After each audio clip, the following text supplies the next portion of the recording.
Son las 10 de la noche y es la hora de opinar. Hoy, con Blanca Heredia, Sabino Bastidas y Alexandra Zapata, vamos a concluir el tema que hemos estado debatiendo a lo largo de esta semana. Es sobre el incremento de la pobreza en México entre 2018 y 2020 y si han funcionado o no los programas del gobierno de López Obrador para beneficiar a la gente con menos recursos en el país. Después va a estar con nosotros Rafael Fernández de Castro. Con él voy a analizar el estado de las relaciones bilaterales entre México y Estados Unidos, ahora que han visitado varios funcionarios estadounidenses del más alto nivel a nuestro país. Y para finalizar con Álvaro Altamirano, vamos a hablar de la terrible enfermedad del cáncer infantil en México y de la importancia de una detección y atención oportunas. Así que quédese aquí en Foro TV, que ya comenzó la hora de opinar.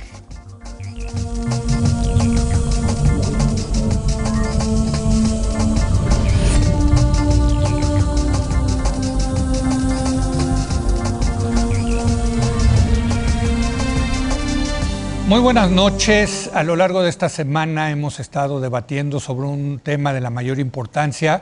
Me refiero a el incremento que hubo en la pobreza y la pobreza extrema entre 2018 y 2020 y además de la efectividad de los programas sociales para resolver este tema de la pobreza en nuestro país. Hay que decirlo, este fue uno de los asuntos torales de la campaña del presidente López Obrador. Recordemos que él prometió que por el bien de todos, primero los pobres. Vamos a platicar sobre este tema con Sabino Bastidas. Sabino, ¿cómo estás? Muy buenas noches. Hola, ¿qué tal? Buenas noches, Leo. Gusto en saludarte. Hoy nos acompaña Alexandra Zapata. Alexandra, ¿cómo estás? Buenas noches.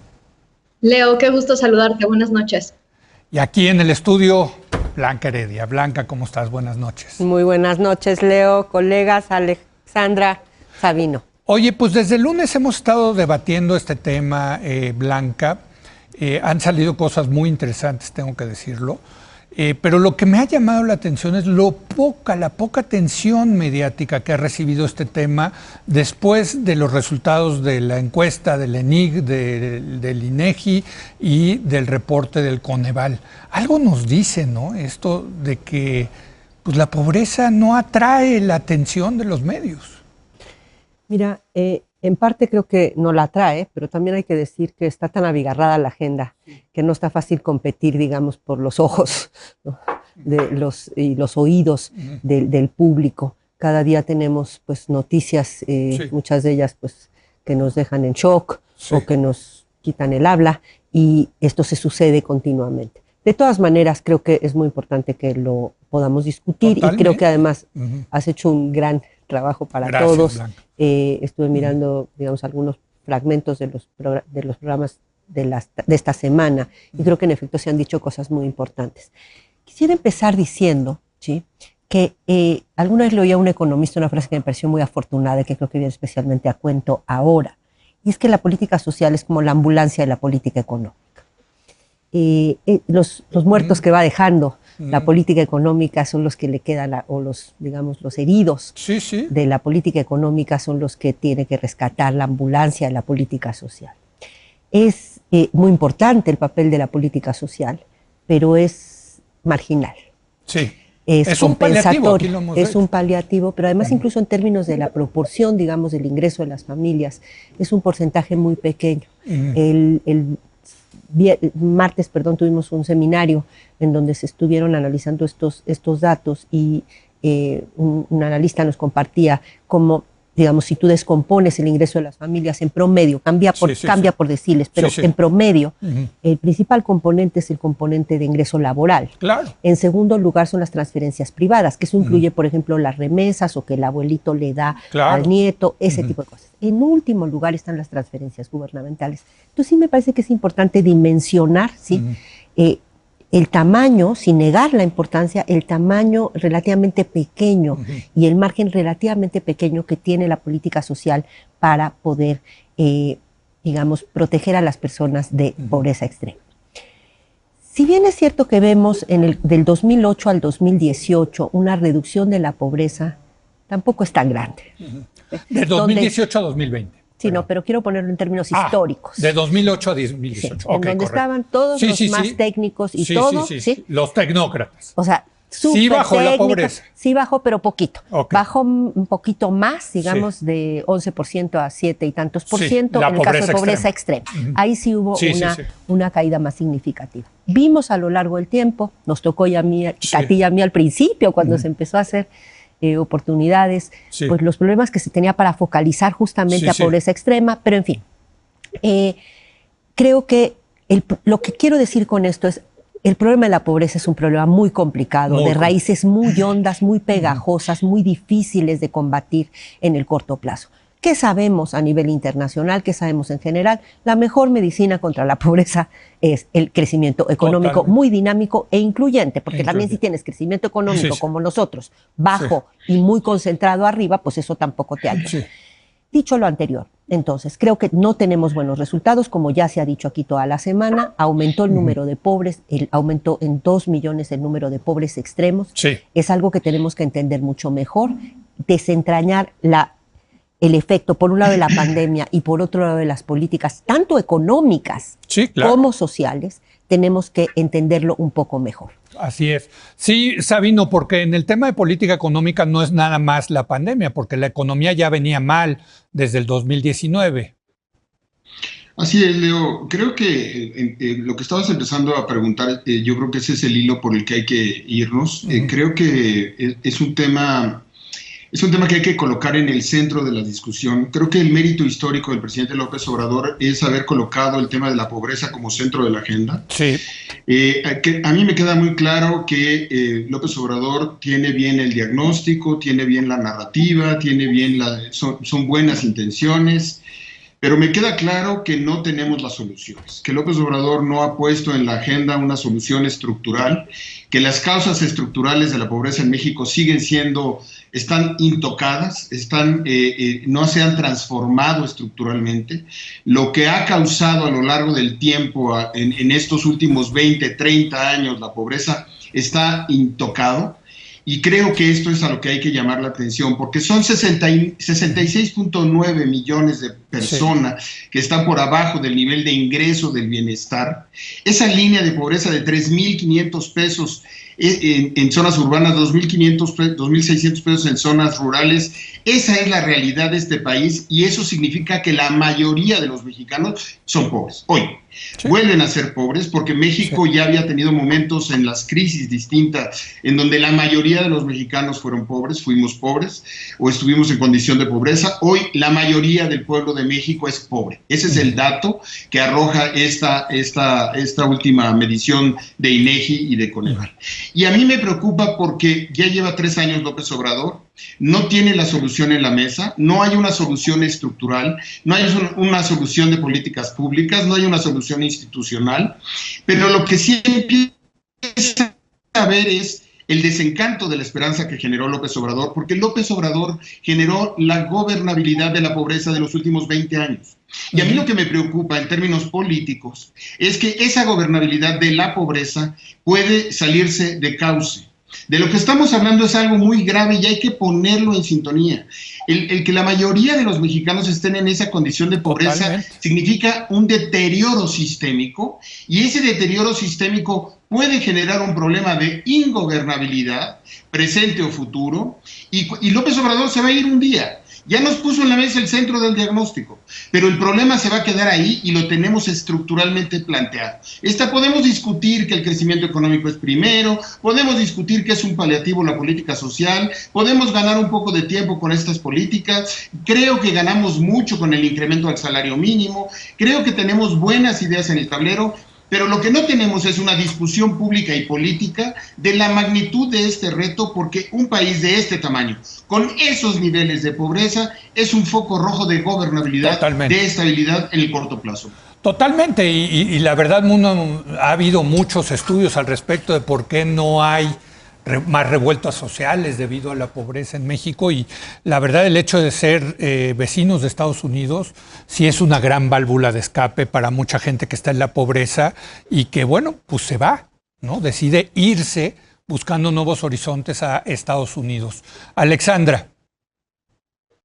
Gracias, Leo. La verdad es que tengo que arrancar diciendo que vale la pena dar las gracias al INEGI, al Coneval, a todos los que en condiciones muy difíciles nos siguen dando datos de calidad, y lo más importante para tener estas conversaciones es poder contar con estos datos confiables. Entonces, un reconocimiento al INEGI y a todo el equipo por eso. En segundo lugar, retomo lo que decía Blanca sobre el porcentaje que representan los programas sociales en el ingreso de una familia. Evidentemente, los programas sociales, aunque fueran buenísimos, que no lo son, pero aunque fueran buenísimos, no compensan una pérdida de ingresos como la que hemos visto en los últimos año y medio, casi 2 años. Y por eso resulta tan increíble esta soberbia del presidente López Obrador cuando dice que los programas sociales van a resolver la crisis económica de COVID, cuando no hay programas adicionales para atender la caída en ingresos de los hogares. Lo que estamos viendo es resultado de una serie de políticas que se dieron a nivel internacional, que no se dieron en México, con un presidente, y lo vemos en muchísimos frentes, Leo, un presidente que tiene buenas intenciones, que hace anuncios en la mañanera, pero que nada de eso se aterriza. Lo hemos visto en educación,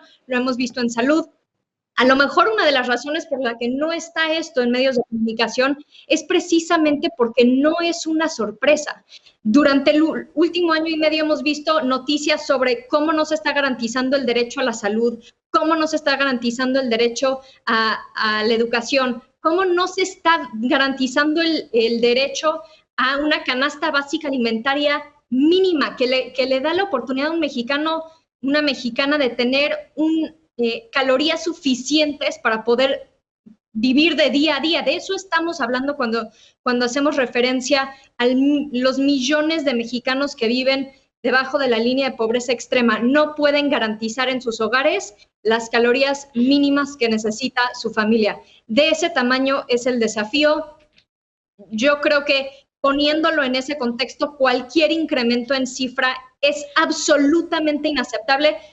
Esta cifra que ya tenemos es inaceptable. Un gobierno con una economía del tamaño de México que sigue permitiendo que un porcentaje de su población viva en estas condiciones, en donde 30 millones de mexicanos tienen por lo menos 3 carencias, es insostenible, es inaceptable. Y el hecho de que vemos al presidente en la mañanera básicamente diciendo que tiene otros datos, es un mensaje a estos 30 millones de mexicanos, por lo menos, de que está ignorando la situación en la que están viviendo y la situación que están enfrentando en su día a día.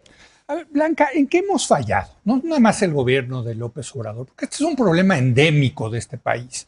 Tú y yo conocemos economistas, politólogos, sociólogos que han estudiado el tema de la pobreza, que lo han diagnosticado, que han propuesto cosas. Y aquí estamos con que en 2021 la economía número 15 del mundo, la mitad de su población es pobre en términos alguna de medida. ingresos. Uno dice, bueno, caray, ¿en qué hemos fallado? O sea, lo que quiero traer a la mesa es una visión más de largo plazo, más estructural, que lo que ha hecho en particular este gobierno, Blanca. Porque falta de conocimiento no hay, ¿estamos de acuerdo? No es que digas, no se ha estudiado el tema, no, es de los temas más estudiados que hay, ¿no? Sí, creo que pones el dedo en la llaga, Sí. Leo. Creo que esa es la pregunta de fondo, más allá de si en un gobierno se hace esto o lo otro. Llevamos muchos años de diferentes maneras tratando de combatir la pobreza. Izquierda, derecha, Izquierda, tecnócratas, exacto. políticos, en fin, ¿no? Pienso, y lo mencionaba, no sé si fue Mario Arriagada, Sí. en el programa, en un programa de esta semana, que decía, y coincido totalmente, el tema de la desigualdad no solamente puede ser un resultado de qué pasa con la política económica y con digamos, los patrones de crecimiento económico, sino que es también una variable que influye sobre la cantidad y calidad de crecimiento económico que tienes. Tenemos múltiple evidencia internacional en el sentido de que sociedades muy fuertemente polarizadas en ingreso o por ejemplo, a nivel regional, se convierte esa desigualdad en un freno para el propio proceso de crecimiento. Entonces, estamos como atrapados en una callejón sin salida, en donde justo porque somos desiguales crecemos poco, lo poquito que crecemos sigue ampliando la desigualdad. Creo que en parte es esa dinámica. Y lo segundo, pero ¿cómo romper eso? Ese es el tema, ¿no? Sí. Ese círculo... Sí, se rompe políticamente vicioso. Con poder, desde mi punto de vista. Pero aquí, a ver, Blanca, no se nos olvide aquí, Blanca, Sabino y Alexandra, en este país hubo una revolución. Sí, efectivamente. Me acuerdo mucho una vez que Stiglitz nos preguntó, te acordarás que por qué no había logrado México vencer el problema de la desigualdad, incluso con una revolución que le costó el 10% de su población. Efectivamente, es un problema muy complicado. Sí. Creo que en parte tiene que ver con político. Si bien no resolvimos con la revolución, sí en algo ayudó a generar mayor movilidad social y mayor clase media que no había en el porfiriato y luego eso se fue generando a lo largo del prismo clásico y el desarrollo estabilizador y todo ese proceso. Esa es una parte, digamos, desigualdad. ¿Qué hacemos con la desigualdad? Creo que en parte el problema es político. Y el segundo es crecimiento económico, y en eso creo que podemos estar totalmente de acuerdo. ¿Cuál es el país en el mundo, en la historia del mundo, que más pobreza ha sacado en menor tiempo? China. ¿No? 800 millones de... Subiendo la desigualdad, Blanca? Sí, pero... Pero sí me compro esa desigualdad por sacar a 800 millones de personas de la pobreza. Claro. Y además desigualdad da un nivel promedio de ingreso muchísimo más alto para todos. ¿No? Entonces, creo que el tema otro es el crecimiento. Y en una economía capitalista, el tema de cómo logras que haya mayor inversión pública y privada y esta genere cada vez más empleo mejor remunerado, es el tema, esa es la clave. Y no le hemos logrado dar. Tuvimos un periodo en México en donde lo logramos, el más exitoso, el del desarrollo estabilizador, lo siento, pero es así, digamos, en el tiempo Pero ahí te voy a contraargumentar y le voy a dar chance también a Sabino y a Alexandra que entra. Yo creo que este periodo neoliberal también tuvo buenos resultados en algunos estados de la República. Ese es el punto, que fue desigual el crecimiento. Si tú ves lo que creció los estados del norte y del Bajío, fue impresionante, las tasas chinas, y bajaron también la pobreza. Efectivamente, pero el problema es que sí somos un solo cuerpo. Bueno. Y el hecho de que jamás se sienta bien mi brazo, no habla bien del tratamiento. La mitad del cuerpo estuvo bien, la otra mitad estuvo muy mal. Es que ese es el tema. A ver, Sabino, ¿en qué hemos fallado? ¿En qué hemos fallado en una visión de largo plazo? Mira, yo creo que tenemos que ser muy objetivos en el análisis de esta medición de pobreza y no atribuírsela a quien señaló que era el centro de la agenda y que efectivamente fueron sus errores los que causaron este número de pobres. O sea, el problema es ya de todos. El que López Obrador no tenga la razón en su planteamiento de política social no le da la razón a quienes durante 40 o 50 años tuvieron un modelo económico que generó el otro tanto de millones de pobres. Entonces creo que la discusión tiene que ser mucho más crítica, mucho más profunda, y los escenarios que estoy teniendo y que estoy revisando del tema de la pobreza no es solamente el dato, y no nos quedemos con la cifra de los 55 millones, quedémonos en la cabeza con 66.9, 67 millones de mexicanos por abajo del nivel de ingreso de pobreza. Ese es el dato con el que tenemos que empezar a trabajar, porque es un tema de ingreso. Podemos sofisticar la discusión y creo que es muy rica y estoy de acuerdo con eso. Pero con ese dato hay que agregar dos datos adicionales. Un país que la mayoría de la población no tiene seguridad social y que un tercio de la población no tiene salud, que eso también lo arroja en los estudios de Coneval y de INEGI. Porque ¿cuál es la consecuencia? La consecuencia es la vulnerabilidad, la proyección de los datos presentes, con un crecimiento económico por abajo del 5%, es decir, este año vamos a crecer 6%. Si regresamos al nivel de crecimiento económico del 2% el año que entra, o es por abajo de esa línea, la proyección de la pobreza en México en los próximos 5 o 10 años va a ser mucho más grave, porque además hay temas estructurales clave. Uno de ellos es la transformación de los mercados en Estados Unidos. El mercado de vehículos en Estados Unidos se va a transformar si no nos sumamos a todas esas cadenas de valor de manera estructurada y ordenada. Y ya se nos acabó Cantarell, ya se nos acabó el petróleo como palanca de desarrollo. Entonces, México tiene dos de sus motores tradicionales. Sabino, perdón que te interrumpa, pero ese es otro mito del petróleo como palanca de desarrollo, porque perdón, pero el petróleo no ayudó a que hubiera menos pobres en nuestro país, ¿eh? Ahí están los datos. Leo, pero el fondo que tuvimos, nosotros nos sacamos la lotería en Cantarell. ¿Sí? México tuvo la ¿Y a quién benefició eso? ¿A quién Pues, benefició eso? A Pemex. Es que ese fue el modelo de desarrollo precisamente que estamos revisando, Leo. Tuvimos recursos, no es un problema de no tener recursos, no los invertimos en crecimiento, no los invertimos en desarrollo, y ese fue el modelo neoliberal. Sí. A ver, no podemos cuestionar que Cantarell fue administrado, explotado y canalizado en los últimos 30 años, y ahí no hay un fondo petrolero que nos permita tener garantizadas pensiones para los mexicanos. 50% de los mexicanos no tienen un sistema de seguridad social. Ya bien podríamos irle haciendo caso a Santiago Levy con los planteamientos que nos hacía desde hace 20 años con este tema. Y ya bien podríamos tener a estas alturas un fondo de desarrollo que nos permitiera garantizar un mínimo piso de bienestar para todos los mexicanos. Y eso no lo tuvimos. No lo tuvimos. Sí. ¿No? Bueno, y eso es parte del modelo. ¿Fue la corrupción o fue el modelo neoliberal? ¿Fue que nunca se aplicó completo el modelo neoliberal? Se lo gastaron. El Cantarell se lo gastaron. Fue una francachela. Nos lo gastamos. Okay. Los mexicanos utilizamos ese dinero en no inversión. Y ese paliativo, por eso proyecto las cifras a futuro, porque sin el dinero de ese Cantarell, sin el producto de ese petróleo, sin el modelo de desarrollo en su justa dimensión, estamos viviendo de prestado. Y hay que señalarlo, las políticas contracíclicas de esta crisis económica vinieron de Estados Unidos y de la inyección enorme de recursos que tendrá Estados Unidos incluso en el programa de infraestructura de los próximos meses. Sí. Y ese dato es un foco rojo para la seguridad nacional de este país. Muy bien. Este debería ser el primer tema de una agenda nacional de riesgo. Alexandra, ¿qué hemos hecho mal en el largo plazo? Pero bueno, venga. Escucho a Sabino y me hace pensar que lo que sugiere Sabino, muy en línea con lo que creen algunos de la administración actual, es que el futuro de México y de la reducción de pobreza es encontrar el próximo Cantarell. Y yo ahí estoy en absoluto desacuerdo. Ahora, no lo espero, de ninguna manera. No estoy alineado con esa visión, Alexandra.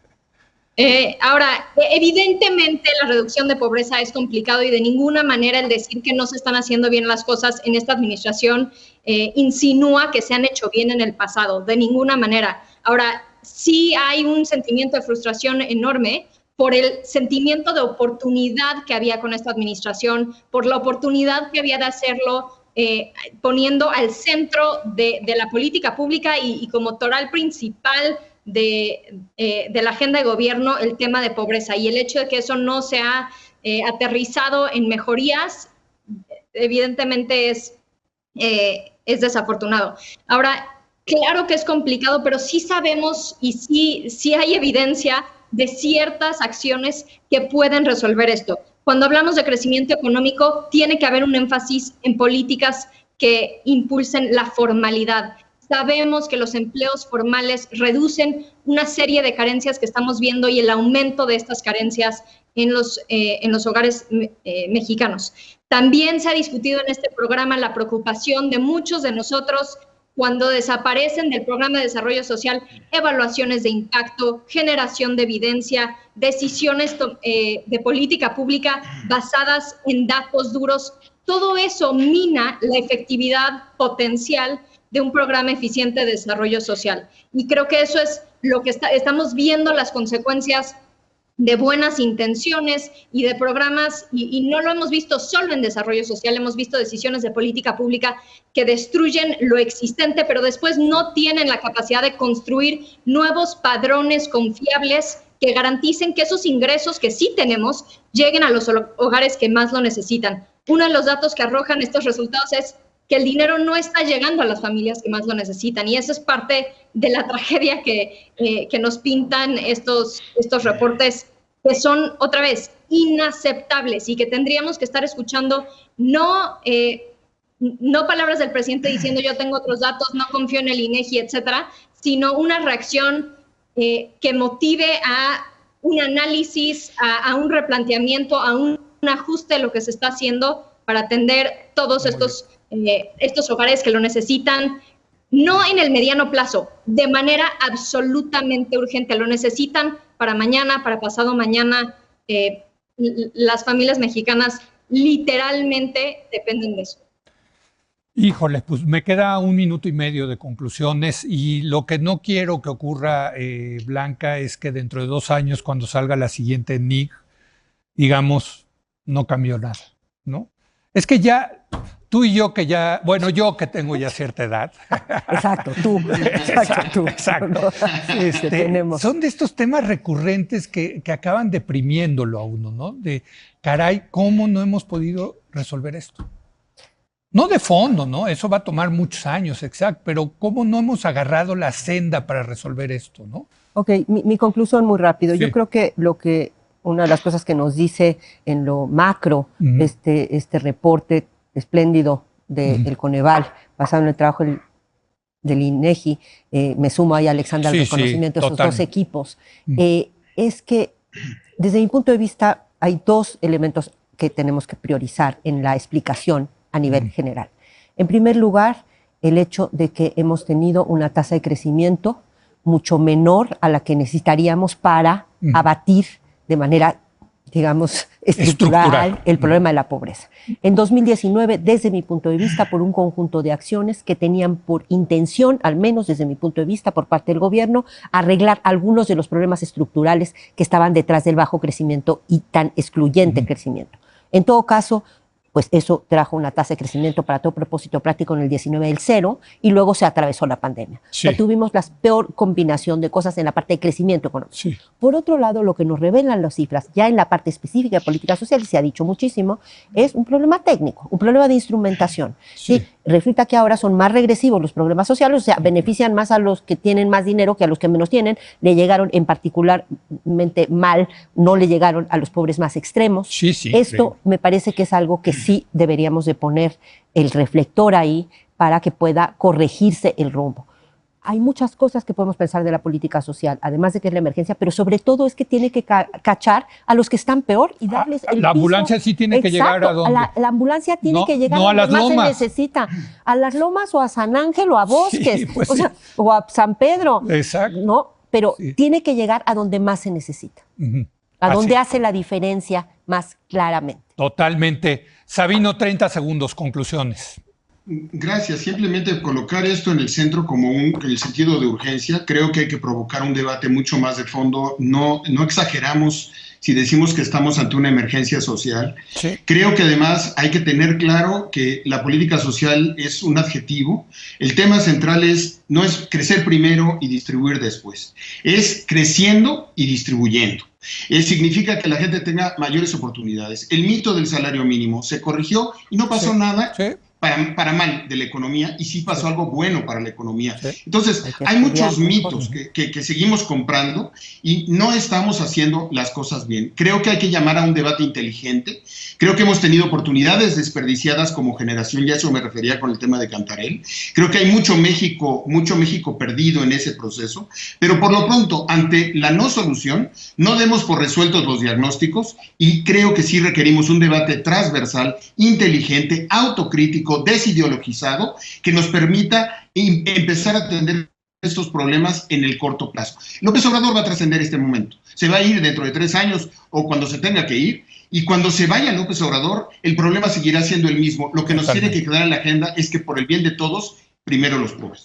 Fíjate, ahorita que decía Sabino esto de la emergencia social, yo coincido, esto es una emergencia social, pero no se siente, por lo menos en los medios. Me recordó un poco en la historia de la Revolución Rusa, que en 1917, cuando estalló la revolución, pues los aristócratas seguían tomando champán y no se daban cuenta de la Primera Guerra Mundial, también en la francesa. También, exacto. O sea, las revoluciones llegan cuando llegan y porque ya es insostenible la situación, y esto no puede ocurrir en este país. Por eso tenemos que entrarle al tema de la pobreza. Alexandra, 30 segundos.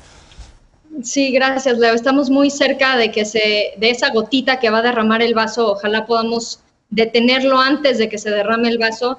Estamos en una situación de mucha mayor urgencia de lo que estábamos incluso en el 2018. Ahora se requiere de un programa y una política sumamente contundente, que haga frente a una crisis mucho mayor, que esté enfocada en generación de empleo, en atracción de inversión, estas cosas que se han mencionado tantas veces en este programa en las que estamos fallando, más que nunca por el desafío de recuperar los empleos perdidos, por el desafío enorme del abandono escolar que ni siquiera hemos empezado a dimensionar en este país como una consecuencia de la pandemia, por la pérdida de aprendizaje. Toda esa avalancha, Leo, viene y nos va a pegar de manera muy fuerte, va a impactar ingresos, va a impactar el futuro de las familias mexicanas y por eso tenemos que tener una política basada en evidencia, en datos, enfocada con el presupuesto que se requiere más que nunca en México. Pues muchas gracias, querida Alexandra, que has estado el día de hoy con nosotros. Buenas noches. Gracias a ustedes. Querido Sabino, muy buenas noches. Buenas noches, un abrazo, Leo, Alexandra, Blanca. Y querida Blanca, gracias por tenernos un gusto. en el estudio. Gracias. Ale, Sabino. Gracias. Hacemos Leo. una breve pausa. Vamos a hablar de las relaciones México-Estados Unidos con Rafael Fernández de Castro.